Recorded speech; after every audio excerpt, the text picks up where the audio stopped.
Hey everyone, so I'm just sitting outside soaking up some of this sun, and I was reading a little bit of scripture from the book of Daniel, and I decided that I wanted to make a video about the Daniel fast. And I think it's such a timely message because if you look at the statistics, 50% of all Americans suffer from one or more chronic disease, meaning they're suffering from diseases such as stroke, heart attack, pulmonary disease, diabetes. All of these diseases are classified as chronic illnesses, and these are largely nutritional related diseases or lifestyle related diseases, so these are definitely reversible.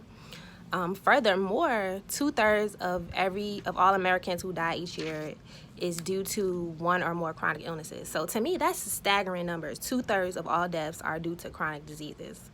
So I'm reading the book of Daniel, and they're talking about the Daniel fast, and a lot of Christians will say, oh, well, I don't need to eat healthy because God's going to deliver me. Yes, that is true. God will deliver you. There's miracles that happen every day. But then again, on the same token, faith without works is dead. You can't pray for God for healing and you're still eating Cheetos and all this stuff that you know is toxic to your body. So we definitely have to do our part, and God will do his part in return. I was looking at some more statistics, and these statistics are related to church people. So these researchers, they did a study on Baptist women, and they found that Baptist women had higher BMIs, which is higher body mass indexes or higher levels of fat than non-churchgoers, and Presbyterian men also had higher rates of BMI than non-Presbyterian men. So to me, this is just telling me that church people are more out of shape than people who are not in church. And this video is not even just for church people. This is just for all people. These are principles of health. This applies to everyone, whether you go to church or not. You should be following these principles of health. So I'm going to talk a little bit about the Daniel fast and how we can apply it today to this level of chronic illness that we have in this country, and how we can utilize the Daniel fast to reverse chronic disease and illnesses. So I'm reading from the book of Daniel, verse 1 and verse 1. This is the King James Version, but you can use any version.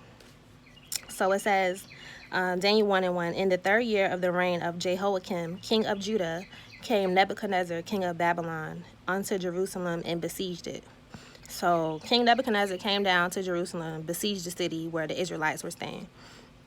And the Lord gave Jehoiakim, king of Judah, into his hand, which part of the vessels of the house of God, which he carried into the land of Shinar, to the house of his God, and he brought the vessels into the treasure house of his God. So when Nebuchadnezzar went down to Jerusalem and besieged the city, he took some of the vessels of the house of God with him. And the King Nebuchadnezzar spake unto Ashpenaz, the master of his eunuchs, that he should bring certain of his children of Israel and of the king's seed and of the princes. So the King Nebuchadnezzar, the one that besieged Jerusalem, went to Ashpenaz, which was one of his top eunuchs who trained the little boys. And he said, bring unto me the choice children of Israel. And so he wanted children in whom was no blemish, but well-favored and skillful in all wisdom, and cunning in knowledge and understanding science, and such as had ability in them to stand in the king's palace, and whom they might teach the learning in the tongue of the Chaldeans. So King Nebuchadnezzar, he didn't just want any old Hebrew Israelite boy. He wanted the ones that were learned in all things, who were skillful, who knew about science, who knew about nature, who had knowledge and wisdom in all things. They had ancient knowledge passed down from God himself. Those are the children that he wanted, and those are the children that he told his eunuchs to bring onto them. And so the king, this is verse 5, and the king appointed them to a daily provision of the king's meat and of the wine which he drank, so nourishing them 3 years, that at the end thereof they might stand before the king. So the king was told the eunuch, I'm going to give these Hebrew Israelites, children that you took from the king's seed and the princes and of the top children of Israel, I want you to feed them basically just meat and wine every day for 3 years, right? So verse 6, now among these were of the children of Judah, Daniel, Hananiah, Mishael, and Azariah, unto whom the prince of the eunuchs gave names. For he gave unto Daniel the name of Belteshazzar, and to Hananiah of Shadrach, and to Mishael of Meshach, and to Azariah of Abednego. So they changed their names. And I just wanted to stop right there because to me that's such a powerful parallel to what we are going through or what we went through in this country. And you know, some people will say, oh, the Bible's out of date, it doesn't apply to us now. To me, there's so much relevance between the Bible and today. I mean, when it just says that when they took the children of Judah, they changed their names. They gave them, their names were Daniel, Hananiah, and Azariah, and they changed their names to Shadrach, Meshach, and Abednego. So to me, that draws a parallel to when we were taken to this country as slaves, and when we got off the ships, we had our whole names changed. Like, you, even if you watch the movie Roots, there's that scene where Kunta Kinte is getting beaten by his slave master because he won't accept the name Toby. And only after he beats him almost to death is when Kunta Kinte was like, okay, my name is Toby. So to me, that just shows me that not only did we have our name stripped when we came to this country, we also had our cultures stripped from us, our way of eating, our way of life, the way we handled one another, all of that stuff was taken from us, and we were indoctrinated into this Western society, much like the children of Israel were under King Nebuchadnezzar. And we lost all of our ancient knowledge because before this, we weren't eating the standard American diet. We weren't eating processed foods, toxic foods. We weren't eating meat that's grown in a factory or grown in a lab. We weren't eating any of this stuff. We knew, we had ancient knowledge and wisdom. We knew what was good and what wasn't good for us. And so when we became slaves, the master just gave us like the waste products that they didn't want. They gave us the intestines of a pig to eat. They gave us all this filthy food, pig feet, cow's feet. We weren't eating that stuff. You know, that stuff is toxic for you if you eat it over a period of time. And so, you know, to me, it just is confirmation that we need to get back to our ancient roots. Not even our ancient roots, just our roots in general, of where we knew how to eat healthy and how to take care of our bodies and what to put in our bodies and what not to put in our bodies. So verse 8, it says, but Daniel purposed in his heart that he would not defile himself with a portion of the king's meat, nor with the wine which he drank. Therefore he requested of the prince of the eunuchs that he might not defile himself. So Daniel, remember, Daniel was one of the top children of Israel. He was very skillful and knowledgeable in all things. So he knew that if he ate the king's meat and wine as his, that's basically pretty much the majority of his diet, that he would be sick. He knew that if he just ate meat and drank wine every day and didn't have any like vegetables or fruit or anything, or grains, nuts, all of the good stuff that grows from nature, he knew that he would be sick. So he said he purposed in his heart that I'm not going to do that. So now God had brought Daniel into favor and tender love with the prince of the eunuchs. So the Bible says that Daniel was brought into favor with the eunuchs. So the prince of the eunuchs said unto Daniel, I fear my lord the king, who hath appointed your meat and your drink. For why should he see your faces worse liking than the children which are of your sort? Then ye shall make me endanger my head to the king. So the eunuch is saying to Daniel, listen, man, like, you have to eat this meat and drink this wine, because if you don't, and the king, I'm entrusted to you guys. I'm supposed to be taking care of you guys. So if I don't let you eat this meat and wine, you're going to look way worse than all the other kids, and the king is going to chop my head off. So he's trying to basically cover his own self, like, nah, bro, like, you got to eat this wine, you got to drink this. I mean, you got to eat this meat and drink this wine, or else I'm going to be in trouble with the king, because that was their knowledge. Their knowledge, the Chaldeans and the Babylonian knowledge at that time, was that meat and wine was good for you, because only the rich people probably could afford it, to drink all of that wine and eat all of that meat. But just because popular culture says something is right doesn't necessarily mean that it's right or that it's good for you.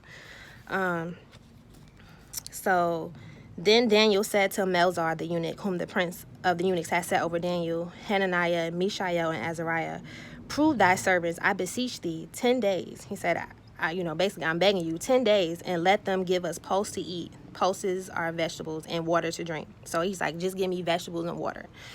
Then let our countenances be looked upon before thee in the countenance of the children that eat of the portion of the king's meat.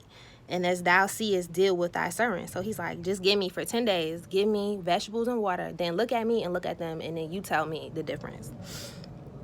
So he consented to them in this matter and proved them 10 days. So the eunuch consented because remember, God put it upon the eunuch's heart that he would basically show favoritism towards Daniel or whatever. So at the end of 10 days, their countenance appeared fairer and fatter in flesh than all the children which did eat the portion of the king's meat. So at the end of the 10 days, when the eunuch and when everyone looked upon Daniel and the others that were also doing the Daniel fast, which was just basically vegetables and water, they were like, wow, like they look better than everyone else. Like their skin is clear, their countenance is fairer, their flesh is fatter. And when they say flesh is fatter, they're not necessarily mean they were fatter, but it's that their flesh looked good. Like they didn't look all sunken and drawn in. They look very good. And you can look at someone and tell if they're healthy.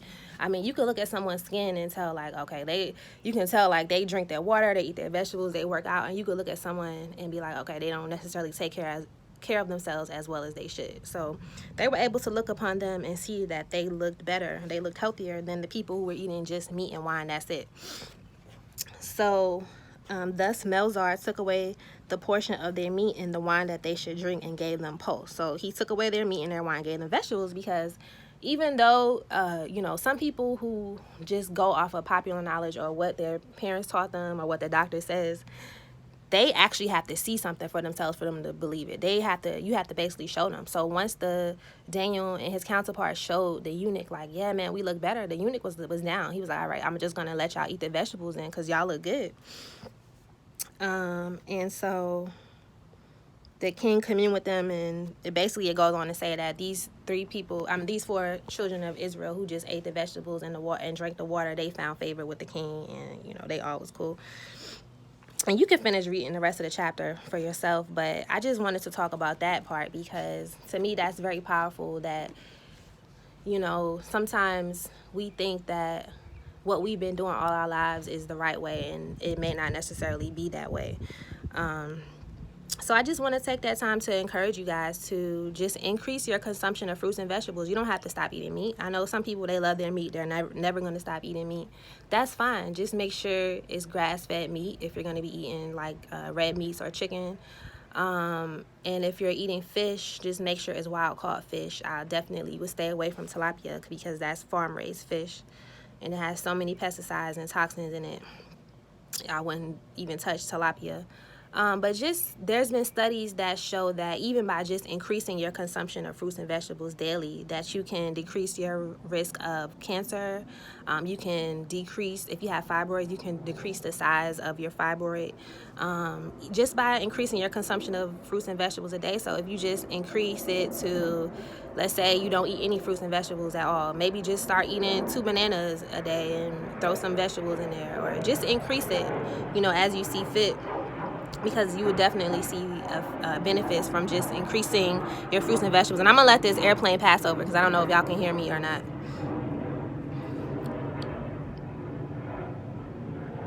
So, yeah, just increasing your consumption of fruits and vegetables. Some people will say, oh, eating fruits and vegetables or eating vegan. You don't have to go vegan, but eating vegan is expensive. It doesn't have to be expensive. You can shop on sale.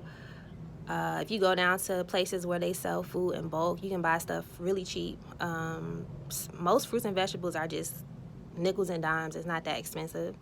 Also, if you're feeling up for the challenge, you can start your own garden. You don't have to have like a piece of land or actual garden in the backyard. You can grow your fruits and vegetables in the house. I have some tomatoes growing downstairs just in the windowsill, and some green peppers. I've got some herbs down there. I've got rosemary, mint, parsley, just growing in the windowsill. You can just get like 5 or 6 plants that you normally eat and grow them in your house, and that's cheap. It's free actually, because once you buy the seeds, they regenerate themselves. So actually increasing fruits and vegetable intake doesn't have to be expensive. It's only as expensive as you want it to be.